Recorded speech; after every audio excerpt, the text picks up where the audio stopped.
Well, like I was telling you, my dad's a tribal councilman, and he's really never took notice in anything like Indian language. And since I started the kids into Topney School, was mostly basically because I wanted them to learn the Indian language. And when I took them, and just like Hazel said, they really caught on. Kids really catch on when they want to learn. And my dad always had a habit of calling the youngest girl little animal names. And one time he called her an animal name, and she turned around and she called him a skunk in Indian.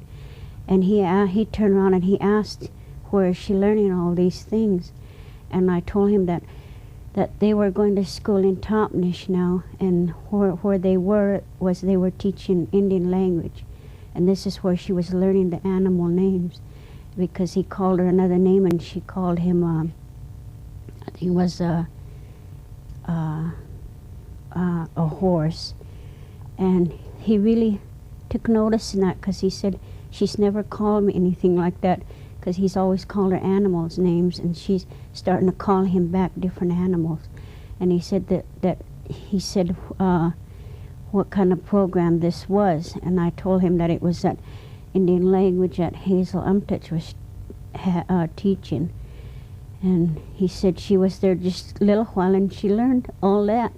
And I said it didn't take very long for her to learn. Only thing was I told him that we only get the kids half an hour. And he said, why half an hour? Why don't you get them an hour? And I said, well, that's just how they got the program set. It's just half an hour. Do you think that you'd be able to do more with the kids if you had them for an hour or so? I think we teach them a lot more in an hour. Like Hazel said, we're thinking of teaching them how to read out sentences in Indian and write out sentences. And I think really we could teach them a lot more in an hour than we do in a half an hour. Seem like we just get them in the room and then they're out and they're disappointed because they have to leave. Okay.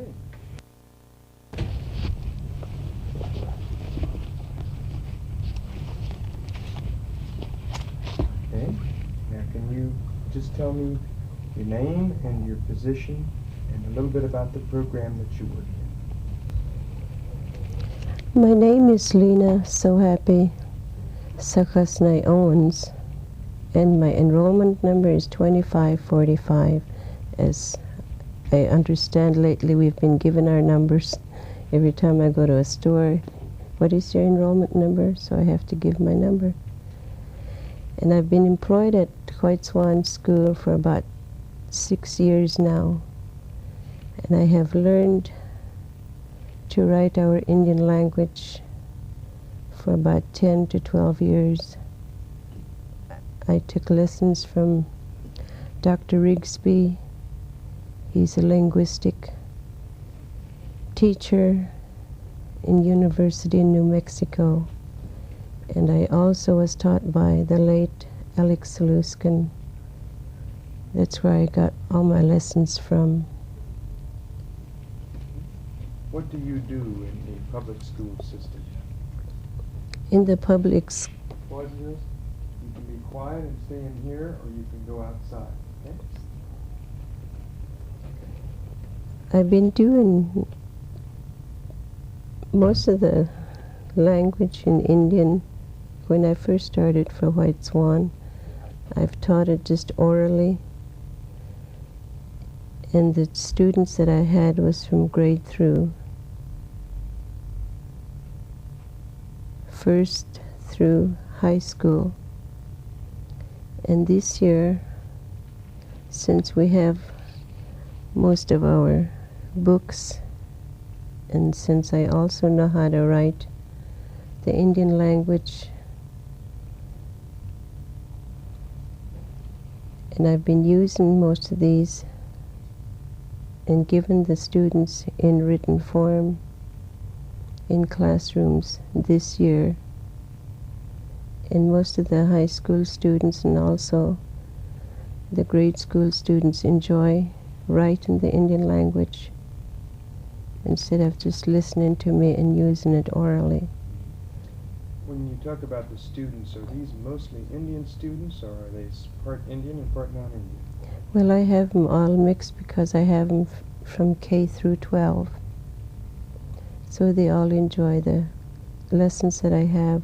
I only don't teach them the language. I also teach them our religion in the valley, such as the Shakers, the Washat, and also the medicine dances. I relay these lessons to them also because I don't want the students, all the students, to forget everything, such as our faith throughout the valley.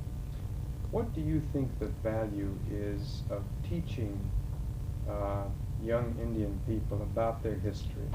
Why is it important to do that? To me, I always think that the teaching should fall on the parents first, then the children, because there's a lot of parents that don't understand anything throughout the valley.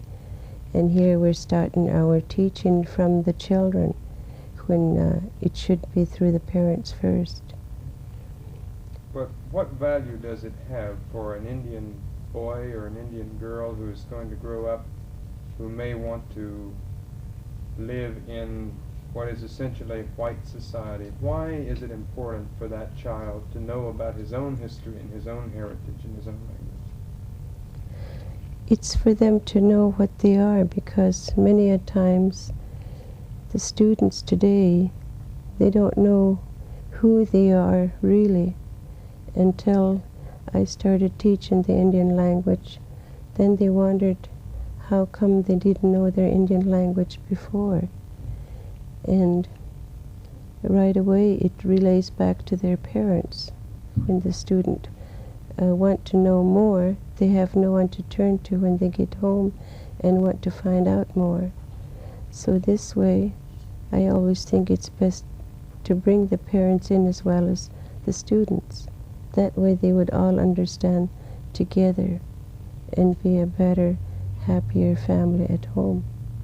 How do you bring the parents into this program? Do you use them as resources, or how? But sometimes I use resource, like I used Mrs. Yellup as a resource person first part of December, and she brought in all her Indian artifacts, and it was very interesting for her to bring these things because what I had all burnt in a fire. And she brought her cedar root bowls that the old Indian people used to use, and pestles, how we used to grind our food. And it was very interesting for some of those older students because they've never seen them before. And she had beadwork and old Indian dresses and cuppin, we call cuppin digging iron, that we use when we go gather roots in the spring. She had all of these, and when it was time for her to go with me to Hera, to the grade school, we couldn't carry all of these articles that she had, so she just brought in the berry baskets and the anai that we use for gathering our roots, and cuppin, the digging iron that we use for digging our roots. And each time we went to the classes, she showed them how we use these berry baskets and how we use the cuppin to gather our food with, and we also showed them how we dry our roots and berries. So you think this Yakima language class and the cultural kinds of things that you do in the class have a good effect? Yes, on it young does. people? Yes. What kinds of advantages do you think it gives them? It makes them understand more why we go to the mountains in the springtime and why we stay up there as long as we do sometimes, and why we gather huckleberries during the fall time. And all of these things were very interesting to some of the students because they've never done this before. Some of them, they just drive around up there and they see the roots, but they don't know what they are. And in the spring, when the roots are ready after our root feast, that's when I take the students up to the hills to gather roots and show them which is edible and which isn't edible. Would you like to see this program continued and expanded? Do you think Yes. it would be a good thing to have more than one teacher who... Yes, I would like to have it expanded more, and I would like to have more of our ladies and even the men to teach our children in schools more, because there's many of our Indian people that does know how to talk Indian, but they don't use it. It hasn't really faded. We still use it. Okay, I'd like to move the camera up behind you now and let you show me some of those materials that they've gone. Okay. We have 39 different sounds in our Indian alphabet. There's a short A vowel and a double A long vowel, because our Indian words all differs in our speaking. We have a barred I. A barred I means that it's a silent sound, like in English word you use no, K-N-O-W. You don't hear the K in that word. So this is the same in barred I. And we have 8 different kinds of sounds in K's. There's a hard sound and a glottalized stop K sound, and a soft KW sound and a hard back KW sound, and also a hard front KW sound with a little glottalized stop sound on there, and the hard back underlined K sound. This is a very difficult sound because my students has a hard time saying this word, like in the word knees. We say it qokhl. You have all that hard glottalized sound in it, the underlined K, the underlined X, and the barred L sound. So there's a lot of difference in K there, like this KW, hard back KW, that has an underlined K and a glottal stop after the W, like in the word nuqash. You can hear the difference from, as I haven't been given them the alphabet as I do now. And this is a book I use always. I've been using in high school mostly. The little phrases that we use every day. Most of the teachers will ask a student to write their name.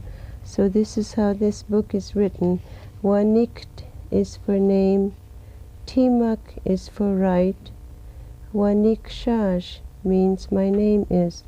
So this week I've been telling them, if you know the word Timak to write and the word name, Wanikt, just put those two words together. Timak Winakt means a whole sentence. Write your name. And when you are speaking to your friend, you asking him, Shin Nam Waniksha, which goes along in this book. And also the greeting words. I was told by an elderly person, never say Sheikh Skoipa, you're supposed to say Sheikh Maitzki. So I've been correcting this page too to my students. You're supposed to say Sheikh Maitzki, that means good morning. So we have all of these alphabetical words in these sentences as I am teaching to my students. Wanaqit, Monday, Naplqui, Tuesday, Matalqui, Wednesday, Pinapskwe, Thursday, Pachalkwe, Friday, Tamatzakt, Saturday. And when I write these on a board for this, Lamt is blue, Chmuk is black, Makhl is yellow, Machas is orange. So all of these, the student. Okay, everybody quiet. Now I understand that you are the only certified teacher of the Yakima language in the I whole believe, world. I believe I am. Mhm. I was just as much surprised as anybody else, I think, because I've studied to write my Indian language, as I've said it before, about 10 to 12 years now, and it was very hard struggle for me to learn all of this alphabets in Indian because our Indian language has never been written before. And as I've been telling you before, I should have continued on working on it harder when I first learned to write it. When I first learned to write this Indian words, it was just the way it sounded to me, and I used to write it for my sister when she was working for Wapato summer classes. And that's where I first started to write it. And from that time on, it's just been growing on me ever since. And I was very surprised when I was told to go to the Indian Agency last summer for some gathering or meeting. No one told me what it was all about. And a friend came and she bought me a nice new outfit and fixed it all up for me. And I got ready and we went over there. And all the time the surprise was on me. That's when I received my Indian language certificate to teach the Indian words to the children. And as long as I've grown up, I've talked Indian. Now that both of my parents are deceased, I'm deep down in my heart thankful towards them that they never made me forget my language. Very nice. Okay, I'm just going to ask you to give your name and the position that you hold and describe the program that you're working All right. on, briefly. Okay. My name is Jean. Briefly. Excuse me. It's okay. All right, I won't talk too long. My name is Jean Thomas, and I'm employed as the director of the Consortium of Johnson O'Malley Committees, Region 4, and it is an office that is established by parent committees from throughout the Yakima Reservation. They represent 9 school districts. They are the board of the directors, and they are the ones that tell me the kind of work that I should be doing from day to day. Okay, very good. What are the goals of your program, and specifically who does it serve? The goals of the program are to cooperate amongst parents from all the school districts in the reservation for the benefit of the children from district to district. Some districts are bigger than others, and so they found that by cooperating with each other and sharing with each other, that they get more value out of the dollars that they have to spend to organize their programs for the kids in the school. How did this program get started, and how is it funded? It got started through a lot of dedication and a lot of struggling. The parents decided that they wanted to be together and they wanted to talk to each other about the programs and what could be done. And so they got a lot of static from different people in authorities, schools, other Indians, state officials, and it was hard for them to get themselves recognized as a nonprofit organization. It took them 2 years, but it did finally happen in March of 1973.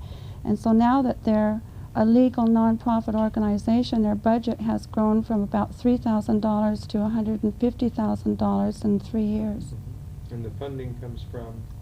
They have money from different places. They get a lot of strong support from the Tribal Council, especially for their language programs that they've developed. And so the Tribal Council really backs them, and the Bureau of Indian Affairs, Johnson O'Malley money, Office of Education, and Title IV Indian Education as their sources right now. Plus also the Center for Applied Linguistics is giving them some money from the National Endowment for Humanities. It kind of flow through money. What's your involvement in the program? My involvement? Well, I really feel fortunate that I am involved because I feel that working here that you can really focus and emphasize on some of the more true work that needs to be done in regards to culture. And so as the director, it's my responsibility, like I said, to follow through on the parents' ideas.